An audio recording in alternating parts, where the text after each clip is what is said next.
नमस्कार, ANB news देख रहे हैं आप। मैं हूं आपके साथ पल्लवी राजपूत और हमारे खास कार्यक्रम 3 बजे 3 खबर में आप सभी का स्वागत है। और चलिए अब शुरुआत कर लेते हैं खबरों की। पूर्व केंद्रीय मंत्री बाबुल सुप्रियो ने शनिवार को अचानक सोशल मीडिया पर राजनीति छोड़ने का ऐलान कर दिया। बताया जा रहा है कि इस ऐलान के बाद बाबुल ने दिल्ली में बीजेपी अध्यक्ष जेपी नड्डा के घर पर मुलाकात की। जेपी नड्डा ने उन्हें अपने फैसले पर फिर से विचार करने को कहा है। माना जा रहा है कि मंगलवार तक बाबुल सुप्रियो को लेकर आखिरी फैसला हो सकता है। बताया जा रहा है कि शनिवार को बाबुल सुप्रियो ने जेपी नड्डा से मुलाकात की थी। जेपी नड्डा ने बाबुल को अपने फैसले पर दोबारा विचार करने को कहा है और एक दिन का वक्त लेने को भी कहा है। बताया यह भी जा रहा है कि सोमवार को सदन की कार्यवाही खत्म होने के बाद जेपी नड्डा और बाबुल सुप्रियो के बीच दोबारा मुलाकात होनी है और मंगलवार तक आखिरी फैसला बाबुल लेंगे कि वो बीजेपी में रहेंगे या नहीं। बाबुल सुप्रियो ने अपनी फेसबुक पोस्ट में पहले लिखा था कि वो बीजेपी में हैं और रहेंगे। उन्होंने ये कहा था कि वो दूसरी पार्टी में शामिल नहीं होंगे, लेकिन बाद में उन्होंने अपनी पोस्ट को अपडेट कर ये वाली लाइन हटा दी थी। इसके बाद से अटकलें तेज हो गई हैं, लेकिन अभी कुछ साफ साफ नहीं कहा जा सकता।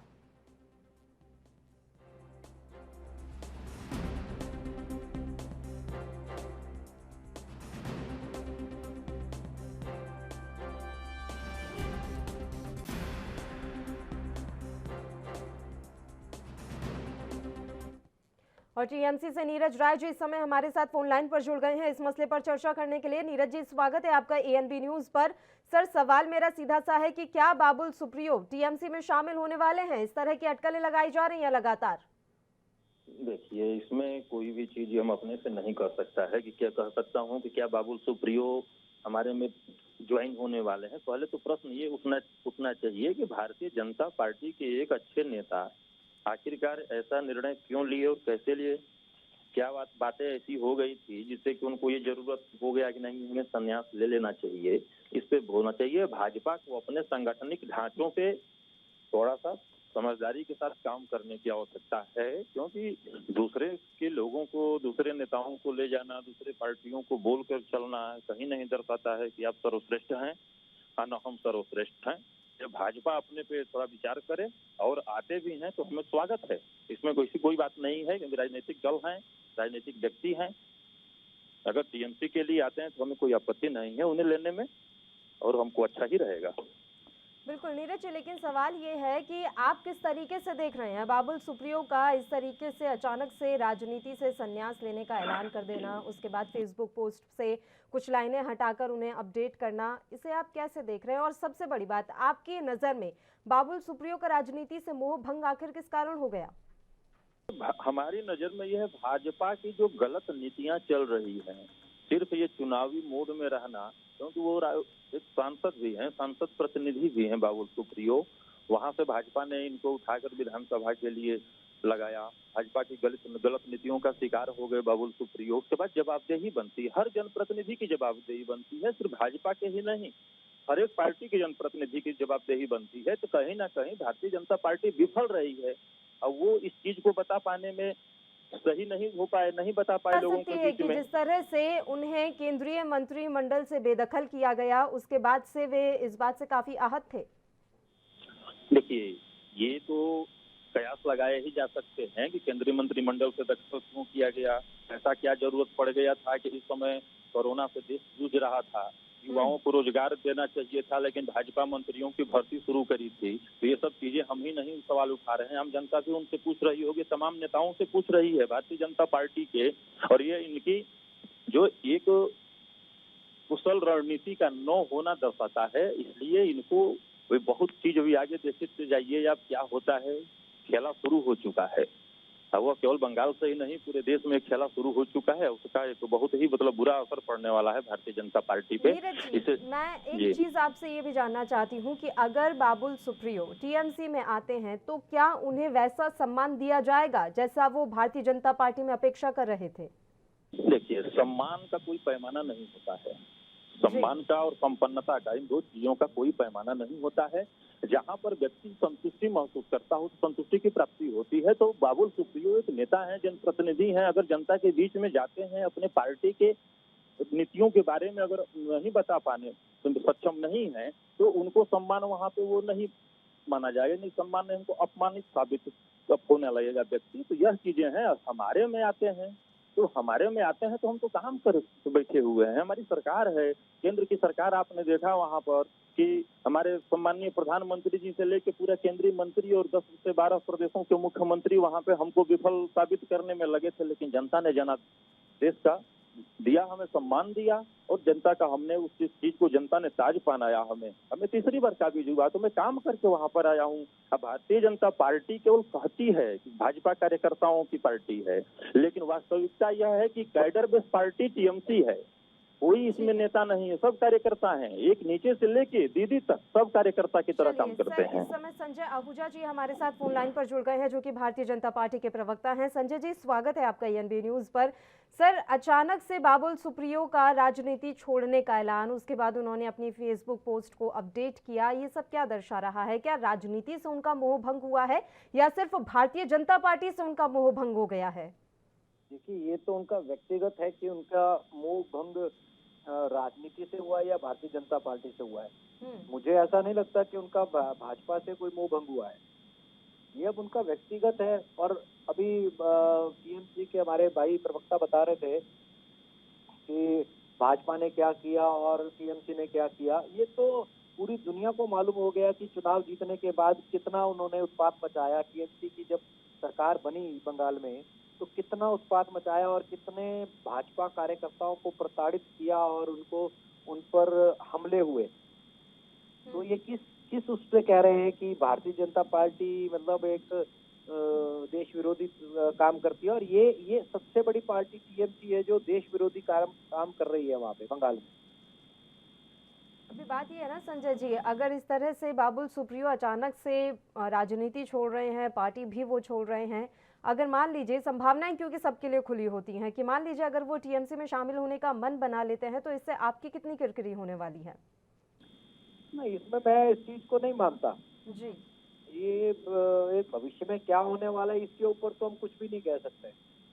भविष्य में क्या होगा नहीं होगा, ये बंगाल के लिहाज से देखा जाए, मुकुल रॉय भी आपका साथ छोड़कर चले गए। चुनावों से पहले जितना दम भरा जा रहा था, वो दम अब कहीं ना कहीं खत्म होता हुआ दिखाई दे रहा है बंगाल में। ऐसा है, जैसा अभी भाई भी बता रहे थे, भारतीय जनता पार्टी देश की नहीं दुनिया की सबसे बड़ी पार्टी, इसमें आना जाना लगा रहता है। अब मुकुल जी छोड़कर गए, अभी बाबुल सुप्रियो जी छोड़ रहे हैं, ये अपना व्यक्तिगत वो है। आए भी तो थे बीजेपी में, अगर बीजेपी में आए हैं, अगर हमारे को इस चीज से कोई नुकसान नहीं होने वाला। व्यक्तिगत तो सर ऐसा होता ना, व्यक्तिगत ये तब कहा जाता कि जब उन्होंने राजनीति से संन्यास का ऐलान कर दिया, उसके बाद उनसे किसी तरह की किसी ने बातचीत ना की हो। जेपी नड्डा से फिर उन्होंने मुलाकात भी की है, बातचीत हुई है दोनों नेताओं के बीच में, तो अब ये व्यक्तिगत कैसे रह गया? ये तो पूरी तरीके से पार्टी से रिलेटेड हुआ। ऐसा है, हमारे राष्ट्रीय अध्यक्ष माननीय जेपी नड्डा जी से उनकी बात हुई है, और उनसे क्या हुआ है बात, अब उस चीज की तो किसी के पास जानकारी है नहीं। और बस व्यक्तिगत मत कहिए संजय जी, मैं बस ये कह रही थी कि व्यक्तिगत फैसला तो नहीं हो सकता। सारी चीजें कहीं ना कहीं जुड़ी हुई होती हैं, ये आप भी बहुत अच्छी तरीके से जानते हैं। बताइए बिल्कुल। नीरज राय जी, आवाज पहुंच रही है आप तक? जी पहुंच रही। पल्लवी में जवाब देना चाहता हूँ। संजय भाई की कुछ बातें थी, संजय भाई जी बोल रहे थे कि यही चीजें थोड़ी कुछ कमियां हैं आज भी भारतीय जनता पार्टी पूरी पार्टी के स्ट्रक्चर में भी, कि ये लोग आज भी वही चीज बोल रहे हैं कि वहां पे बंगाल में जब चुनाव हुआ तो खून खराबा हुआ, हिंसा हुआ, देश विरोधी सरकार है। तो जनता जान चुकी है कि आप देश विरोधी कह के मुझे देश विरोधी नहीं साबित कर सकते। अगर मैं देश विरोधी हूँ तो पूरी चीजें सिस्टम आपके पास है, उस पर आपको कार्रवाई करनी चाहिए, न कि राजनीतियों की केंद्र की सरकार आपके पास है। इन्होंने कहा हिंसा की बात, अभी अब तक के लोग नहीं समझ पाए कि सरकार अधिसूचना लगने से लेकर सरकार के गठन तक की पूरी जिम्मेदारी राज्यपाल और चुनाव आयोग की होती है। और फिर तीसरी चीज ये है कि लोग बार बार यही कहते हैं कि हमारी विश्व की सबसे बड़ी पार्टी है, सबसे बड़ी पार्टी है। अरे भाई साहब, यह क्यों भूल जा रहे हैं कि 130 करोड़ में 12 से 13 करोड़ ही लोगों द्वारा आपको सदस्य बना गया है। आज भी 127 से 28 करोड़ लोग आपके विपक्ष में खड़े हैं। तो ये चीजें अपने लिए सीखी बघार देना कहीं से न्यायोचित नहीं होता है। दूसरी चीज ये कह रहे हैं कि उनका जाना उनका आना, मतलब कि जब आप में ऐसी घटना घटती है तो उस पर आपको सिद्धांत याद आता है। अभी कुछ दिन पहले तृणमूल कांग्रेस के ऐसे ही मतलब गए गुजरे नेताओं को लेकर अब से पीठ थपथपा रहे थे, और आपके जो बिग बॉस बैठे हैं, बोलते थे कि दीदी चुनाव आते आते अकेली रह जाएंगी। तो ये सब शोभा नहीं देता है कि जीत के आगे और हार के पीछे रहने का एक सदाचार का काम करें, नहीं होता ये अनाचार होता है। इन सब चीजों पे आप लोगों की विफलता का ही दुष्परिणाम है कि बाबुल सुप्रियो जैसा नेता, वही बाबुल सुप्रियो आसनसोल से सांसद भी हैं और यही बाबुल सुप्रियो आपके वहां पे स्टार प्रचारक भी रहे हैं बंगाल में। तो इन सब चीजों से वास्तविकता से रूबरू होना भी आप लोगों के लिए जरूरी है, न कि उनको किनारे करके अपनी गलतियों को स्वीकार करने की बजाय दूसरे के ऊपर थोप कर। आप सही नहीं हो सकते संजय भाई, मैं नहीं कहता हूं कि ये जो आप मैं कह रहा हूं सही ही होगा, नहीं बिल्कुल नहीं, लेकिन इसे आप अपने कहने में और मेरे कहने में आकलन जरूर लगा सकते हैं कि आप हमको कह दीजिए गलत तो मैं गलत हूं, लेकिन वही काम आप करें तो आप सही हैं। बिल्कुल, बताइए संजय जी। देखिए, निश्चित तौर पर अभी ताकत हमारे पास है, सेंटर में हमारी सरकार है। अभी माननीय मुख्यमंत्री बंगाल दीदी ने क्या किया था, कैसे देश के प्रधानमंत्री संवैधानिक पद पर बैठे हुए का कैसे अपमान किया था उन्होंने। और हम कोई अनड्यू कोई प्रेशर नहीं डालते किसी के ऊपर। चुनाव से पहले क्या स्थिति थी, चुनाव के बाद क्या स्थिति रही, ये सब देशवासियों ने देखा ये कि कैसे टीएमसी के कार्यकर्ता कितना वहां पे गुंडागर्दी कर रहे थे, भाजपा के कोई भी कार्यक्रम में कैसे वो तोड़फोड़ करते थे। ये तो पूरे देश ने देखा। आपके माध्यम से पूरी मतलब हमारी देश की जनता ने सब देखा, मीडिया के माध्यम से सब देखा। अब यहाँ बात हो रही है बाबुल सुप्रिया की। मैंने आपसे पल्लवी जी ये कहा था कि बाबुल सुप्रिया जी का व्यक्तिगत ये है कि उन्होंने राजनीति छोड़नी है, भाजपा छोड़नी है। ये उन्होंने राष्ट्रीय अध्यक्ष जी से मुलाकात की, उसमें उन्होंने क्या बात की, तो ये तो उनकी बात क्या हुई, अध्यक्ष जी ने क्या बात की, वो उसकी बात कर रहा हूँ, मेरे को जानकारी नहीं। लेकिन मामला तो ये व्यक्तिगत ही हुआ ना बाबुल सुप्रियो जी का, कि वो क्यों छोड़ना चाह रहे हैं या क्या है, पार्टी छोड़ना चाह रहे हैं या सिर्फ अपना सांसद पद से इस्तीफा देना चाह रहे हैं। सर, ये भी कहा जा रहा है कि कैबिनेट से जब उन्हें बेदखल किया गया तो इससे वो काफी आहत रहे, और क्योंकि जब उन्हें बाहर निकाला गया था केंद्रीय कैबिनेट से, उसके बाद भी उन्होंने ये प्रतिक्रिया दी थी अपनी कि मुझे फोन आया, हटने को कहा और मैं हट गया। देखिए, ये एक रूटीन प्रक्रिया है। सभी मेरे ख्याल से हमारे प्रकाश जावड़ेकर जी, रवि प्रसाद शंकर जी, उनको भी हटाया। हमारे केंद्रीय मंत्री, राज्य मंत्री रतनलाल कटारिया जी, बहुत बड़े अपना स्वास्थ्य मंत्री, सभी का नाम था हटने में। अकेले बाबुल सुप्रिया नहीं थे कि सिर्फ उन्हीं को हटाया गया। हमने ये एक प्रक्रिया थी, चेंज हमने की। अपने कुछ नए साथी लाए, कुछ पुराने साथियों को रिपीट किया। तो ये तो एक रूटीन की प्रक्रिया है। इसमें तो इनको मेरे ख्याल से इस चीज के लिए उन्होंने तो कोई ऐसी टिप्पणी नहीं की है कि मेरे को इस चीज से हटाया गया इसीलिए मैं पार्टी छोड़ रहा हूँ, या मैं अपने। सर, साफ तो फिर बोल ही दे तो बात ही क्या है। ऐसे साफ तो कौन ही बोलता है, ये तो आप भी भली भांति जानते हैं। अगर साफ पल्लवी जी, उस समय भी ये कह दिया गया कि ये तो उन्होंने व्यक्तिगत तरीके से कह दिया होगा, और उन्होंने ये साफ प्रतिक्रिया दी थी अपनी कि मुझे फोन आया, इस्तीफा देने के लिए कहा और मैंने इस्तीफा दे दिया। एग्जैक्टली। देन ये तो सभी को ऐसे फोन गए। मैंने बड़े नाम लिया आपके आगे, स्वास्थ्य मंत्री रहे, आईटी मंत्री रहे, प्रकाश जावड़ेकर जी रहे, जिनको फोन आया कि आप अपने पद से इस्तीफा दे दीजिए। वो पार्टी के सच्चे सिपाही हैं, उन्होंने इस्तीफा दे दिया। ऐसी बाबुल सुप्रिया जी हैं। अगर वो साफ स्पष्ट ये कह रहे हैं कि मैं बीजेपी छोड़ के टीएमसी में जा रहा हूँ, फिर तो हम उसके ऊपर चर्चा करें। उन्होंने तो कुछ ऐसी बात की नहीं। हम भविष्य की बात कर रहे हैं कि वो ऐसे हो सकता है, वैसे हो सकता है, वो तो किसी को भी नहीं पता। वो तो आप चुनावों में भी बात करते हैं ना सर कि हम तो 200 प्लस ले आएंगे, 300 प्लस ले आएंगे, फिर तब भी यही कह दिया करिए कि ये तो भविष्य के गर्त में, इस पर चर्चा करने की क्या आवश्यकता है। आप भी अच्छे तरीके से जानते हैं सर, ये तो खैर कोई लॉजिक ही नहीं हुआ कि ये तो भविष्य के गर्त में है तो अभी से इसमें क्यों चर्चा करनी। चुनाव भी भविष्य के गर्त में ही होते हैं कि कौन कितनी सीटें लेकर जीतेगा, लेकिन पहले से दावे किए जाते हैं ना कि हम इतना सीट ले आएंगे, हम इतना कर लेंगे, उतना कर लेंगे। वैसे ही अभी भी इस मसले पर चर्चा हो रही है कि बाबुल सुप्रियो ने आखिर इस्तीफा संन्यास लेने का जो ऐलान किया है उसके पीछे की वजह क्या है। क्या वाकई में वो केंद्रीय नेतृत्व से नाराज चल रहे हैं, वो भारतीय जनता पार्टी से नाराज चल रहे हैं, या राजनीति से उनका मोह भंग हो गया है। नीरज जी, आपका भी कमेंट चाहूंगी मैं इस पर। देखिए, मैंने पहले भी बता दिया था आपको कि भाजपा की गलत ने या भाजपा ने दावा किया, बाबुल सुप्रियो ने दावा किया क्या? एक सेकंड संजय जी, नीरज जी का एक रिएक्शन लेने दीजिए, उसके बाद आ रहे हैं हम। बताइए। जी जी जी, ये भाजपा के एक केवल बाबुल सुप्रियो जी की बात नहीं है, ऐसे तमाम नेता हैं जो भारतीय जनता पार्टी की गलत नीतियों से खफा होकर छोड़ेंगे। उसका रीजन मैं बता देता हूं। अभी संजय भाई साहब बोल रहे थे पल्लवी जी कि बंगाल में टीएमसी के गुंडों ने ये कर रहे थे, वो कर रहे थे, लेकिन आपको भी पल्लवी याद होगा कि मैं कई बार आपके डिबेट में भी बैठा, मैंने कभी नहीं कहा कि हमारी सरकार के ऊपर सेंट्रल गवर्नमेंट जांच न कराए या दोषियों को सजा न दे, लेकिन यही भारतीय जनता पार्टी, इनके राज्यपाल वहां पर बैठे हैं, आप हर एक मामले में देखती हैं कि रोड पे निकल के आते हैं। लेकिन अजब दुर्भाग्य है, उत्तर प्रदेश में आज आपका 1 अगस्त हो गया, 10 जुलाई की बात है कि महिलाओं के साथ चीरहरण किया भारतीय जनता पार्टी के दुशासनों ने, दुर्योधन के सह पे।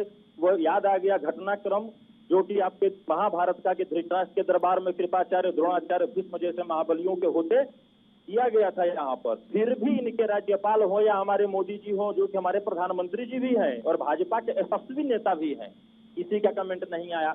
तो संजय भाई साहब, आप जो बात आरोप लगा रहे हैं, मैं इस पे कम से कम हजारों बार बोल चुका हूं मीडिया चैनलों में कि हमारे पे कार्रवाई की जाए जांच में, अगर सत्य पाया जाता है तो। लेकिन आप लोग अपने को भी देखें, नहीं तो एक बाबुल सुप्रियो ही नहीं, तमाम ऐसे नेता हैं कि जो वहां से निकल कर जाएंगे और आप ऐसे ही कहते रह जाएंगे, इतिहास बन जाएंगे कि कभी भारतीय जनता पार्टी बड़ी पार्टी हुआ करती थी विश्व की। इस चीज को आप देखिए, और वैसे करते हैं तो बाबुल सुप्रियो के दुख का कारण यही है, आप लोगों का बेमतलब का चोचलाबाजी जो चलता है कि हम ये करते हैं, हम वो करते हैं। भाई दूसरे को भी थोड़ा बोलिए, दूसरा भी करता है। ठीक है, आप दोनों ही मेहमानों का फिलहाल मैं धन्यवाद करना चाहूंगी तमाम चर्चा करने के लिए, आप हमारे साथ जुड़े। और बुलेटिन में फिलहाल वक्त हो चला एक छोटे से ब्रेक, आप देखते रहिए ANB न्यूज।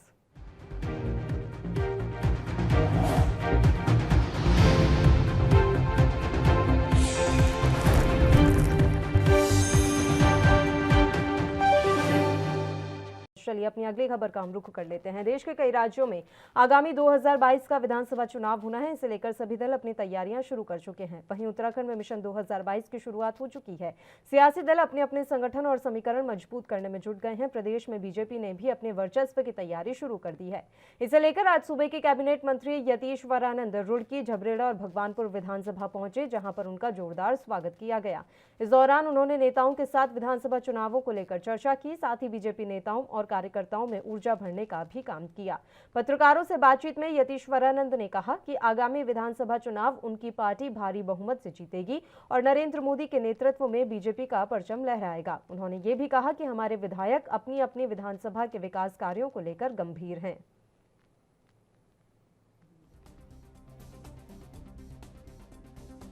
उत्साह भारतीय जनता पार्टी कार्यकर्ताओं में, भारतीय जनता पार्टी के पदाधिकारियों में है। 2022 में उन्हें अपने कार्यकर्ताओं के बल पर, अपने संगठन के बल पर, अपने नेताओं के बल पर, जनता के आशीर्वाद से 2022 में अपनी सरकार बनाएंगे। माननीय मुख्यमंत्री जी के नेतृत्व में, माननीय केंद्रीय नेतृत्व का आशीर्वाद लेकर उनके मार्गदर्शन पर चलेंगे। अच्छा, एक सवाल समझता हूँ, जितने भी हमारे विधायक हैं वो अपनी विधानसभाओं को लेकर बड़े गंभीर हैं। चाहे रास्ते का मामला हो, चाहे स्कूल का मामला हो, चाहे बिजली का मामला हो, जो भी जनता से जुड़ी हुई समस्या है उसके लिए वे संघर्षरत हैं। अगर इस प्रकार की सड़क की कोई समस्या है तो मैं निश्चित रूप से विधायक जी से बात करूंगा। और मुझे पूरा विश्वास है, जिस सड़क की आप बात कर रहे हैं, जो हमारे विधायक है सुरेश राठौर जी, उन्होंने उसका संज्ञान लिया होगा। निश्चित रूप से अगर कहीं इस प्रकार की स्थिति है जहाँ पर जनता परेशान। इसी के साथ इस बुलेटिन में फिलहाल के लिए इतना ही। मुझे दीजिए इजाजत। देश प्रदेश की तमाम ताज़ा खबरों के लिए आप बने रहिए हमारे साथ। नमस्कार।